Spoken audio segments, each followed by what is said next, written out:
Bendiciones, hermanos y hermanas. Seguimos meditando en las Escrituras. Hoy leeremos los capítulos 19 y 20 de esta segunda parte del libro de Samuel. Comenzaremos viendo cómo esta tristeza y pena por la muerte de su hijo Absalón envuelven un profundo lamento a David. Esto trae como consecuencia el desánimo del pueblo que había defendido al reinado de David y había peleado por él. Es Joab quien sacude a David recordándole su deber como rey del pueblo.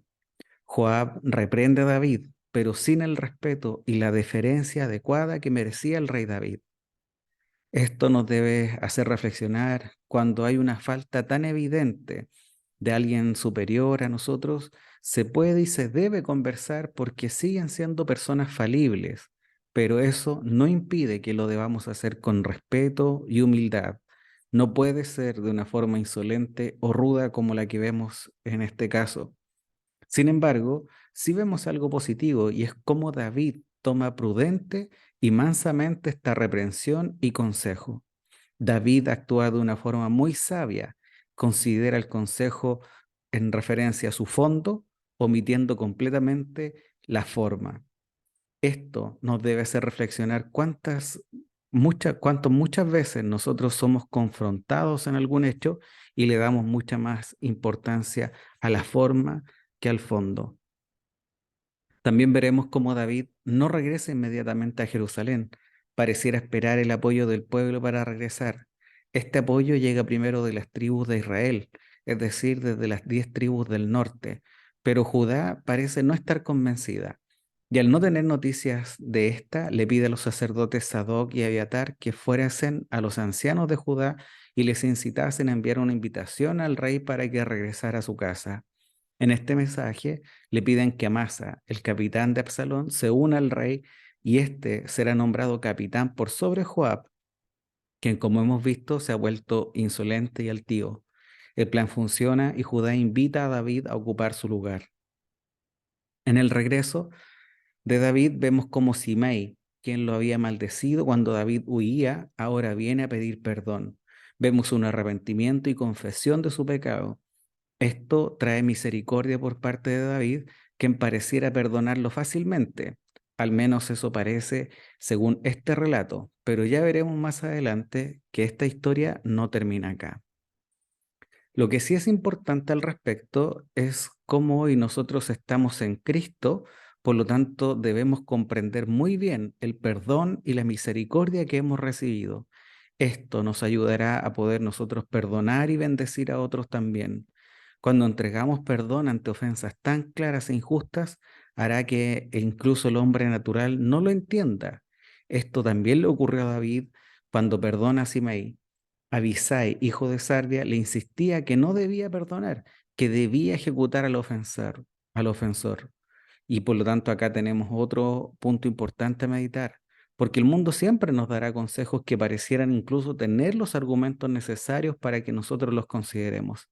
Sin embargo, el conocer a Dios, conocer su palabra, deben ser suficientes para rechazar todo consejo que sea contrario a la voluntad de Dios, incluso aunque éste tenga argumentos que parecieran ser convincentes.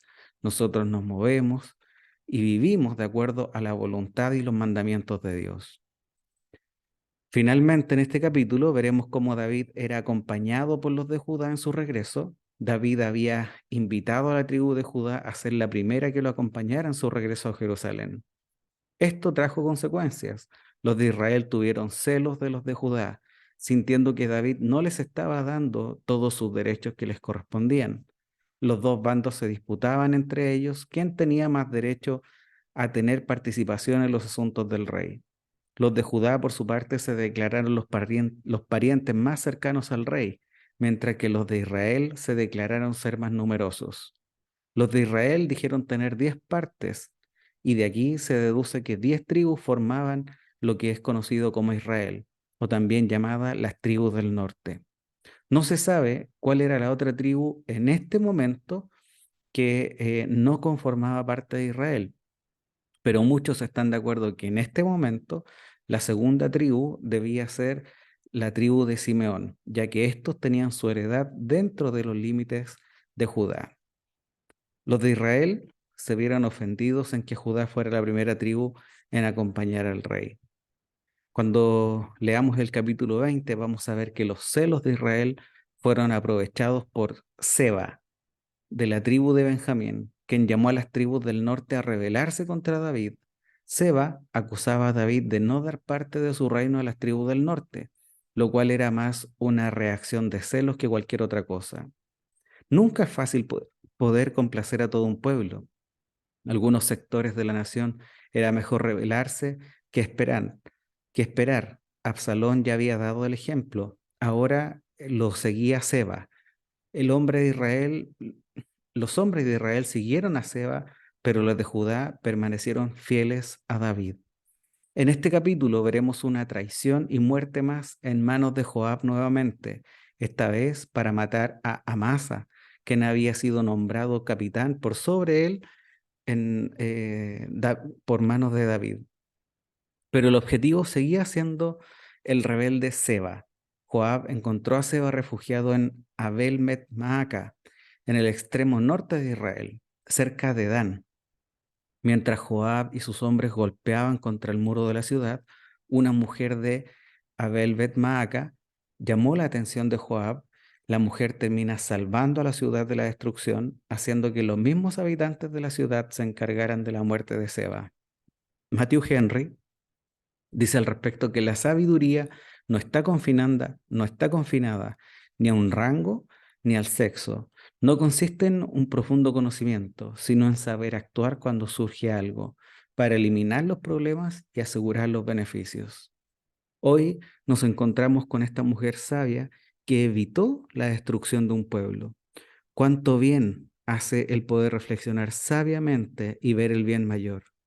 Pidamos hoy al Señor sabiduría desde lo alto para que nosotros podamos ser de influencia en este mundo, así poder realmente ser luz y sal, que seamos instrumentos para llevar el Evangelio y así muchos lleguen a ser salvos y conozcan al Señor. Y así como esta mujer salvó a este pueblo, nosotros podamos ser usados por el Señor para salvar almas que puedan conocer la voluntad del Señor.